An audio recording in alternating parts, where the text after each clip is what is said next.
ಇನ್ನು ಕೇವಲ ಸಕ್ಕರೆಬೈಲು ಅಷ್ಟೇ ಅಲ್ಲ, ಉತ್ತರ ಕನ್ನಡದ ಪಂಚೋಲಿ ಬಿಡಾರಕ್ಕೂ ಕೂಡ ನಿರ್ಬಂಧ ವಿಧಿಸಲಾಗಿದೆ.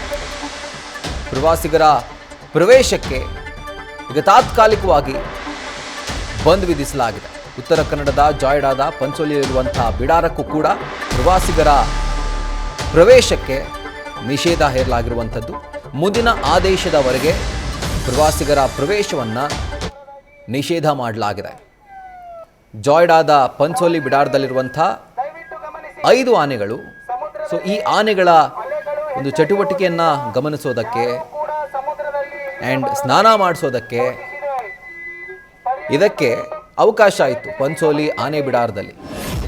ಈಗ ಅದಕ್ಕೂ ಕೂಡ ಫುಲ್ ಸ್ಟಾಪ್ ಬಿದ್ದಿದೆ. ಸೊ ಹೀಗಾಗಿ ಪ್ರವಾಸಿಗರು ಇಷ್ಟಪಟ್ಟು ತುಂಬ ಆಸೆ ಇಟ್ಕೊಂಡು ಪಂಚೋಲಿ ಬಿಡಾರಕ್ಕೆ ಹೋದರೆ ಆನೆಗೆ ಸ್ನಾನ ಮಾಡಿಸೋದು ಬಿಡಿ, ಫೋಟೋ ಹಿಡಿಸ್ಕೊಳ್ಳೋದು ಬಿಡಿ, ನಿಮಗೆ ಎಂಟ್ರಿನೇ ಇರೋದಿಲ್ಲ. ಸೊ ಹೀಗಾಗಿ ನಿಮ್ಮ ಹಾಲಿಡೇಸ್ ಅಕಸ್ಮಾತ್ ಏನಾದರೂ ಇದ್ದರೆ, ನಿಮ್ಮ ಕಾರ್ಯಕ್ರಮ ಏನಾದರೂ ನೀವು ಆ ರೀತಿ ಫಿಕ್ಸ್ ಮಾಡ್ಕೊಂಡಿದ್ರೆ ಯಾವುದಕ್ಕೂ ಒಂದು ಬಾರಿ ಯೋಚನೆ ಮಾಡಿ ಹೋಗೋದು ಒಳ್ಳೆಯದು. ಅದು ಸಕ್ಕರೆಬೈಲಿಗಾಗಿರ್ಬೋದು, ದುಬಾರೆ ಆಗಿರ್ಬೋದು, ಅಥವಾ ಪಂಚೋಲಿ ಆಗಿರ್ಬೋದು. ಸೊ ಉತ್ತರ ಕನ್ನಡದ ಪಂಚೋಲಿಯಲ್ಲಿರುವಂಥ ಈ ಆನೆ ಬಿಡಾರಕ್ಕೂ ಕೂಡ ಪ್ರವಾಸಿಗರ ಪ್ರವೇಶಕ್ಕೆ ನಿರ್ಬಂಧ ವಿಧಿಸಲಾಗಿದೆ. ಒಂದೇ ಒಂದು ದುರಂತ, ದುಬಾರಿಯಲ್ಲಿ ಆದಂಥ ಕಂಜನ್ ಅನ್ನುವಂಥ ಆನೆಯ ಕ್ರೌರ್ಯದಿಂದ 2 ಜೀವಗಳು ಬಲಿಯಾಗಿದ್ದವು. ಒಂದು ಪ್ರವಾಸಿ ಮಹಿಳೆ, ಮತ್ತೊಂದು ಅದೇ ಬಿಡಾರದಲ್ಲಿದ್ದಂಥ ಮಾರ್ತಾಂಡ ಅನ್ನುವಂಥ ಆನೆ. ಕೇವಲ ಕಾಲು ಟಚ್ ಆಯಿತು ಅನ್ನುವಂಥ ಕಾರಣಕ್ಕೆ ಸ್ನಾನ ಮಾಡಿಸುವಂಥ ಸಂದರ್ಭದಲ್ಲಿ ಸಿಟ್ಟಿಗೆದ್ದಂಥ ಕಂಜನ್ ಮಾರ್ತಾಂಡನ ಮೇಲೆ ದಾಳಿ ಮಾಡೋದಕ್ಕೆ ಮುಂದಾಗ್ತಾನೆ. ಆ ಸಂದರ್ಭದಲ್ಲಿ ಮಾರ್ತಾಂಡ ಆನೆ ಏಕಾಏಕಿ ಮಹಿಳೆ ಮೇಲೆ ಅದು ಕುಸಿದು ಬೀಳುತ್ತೆ.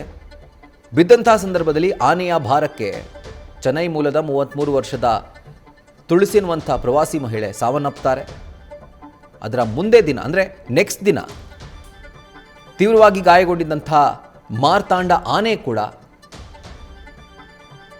ಚಿಕಿತ್ಸೆ ಫಲಕಾರಿಯಾಗದೆ ಅದು ಕೂಡ ಸಾವನ್ನಪ್ಪುತ್ತೆ. ಸೊ ಹೀಗಾಗಿ ಯಾವಾಗ ಈ ದುರಂತ ನಡೆಯಿತೋ ತತ್ಕ್ಷಣಕ್ಕೆ ಅರಣ್ಯಾಧಿಕಾರಿಗಳು ಎಚ್ಚೆತ್ತುಕೊಂಡಿದ್ದಾರೆ.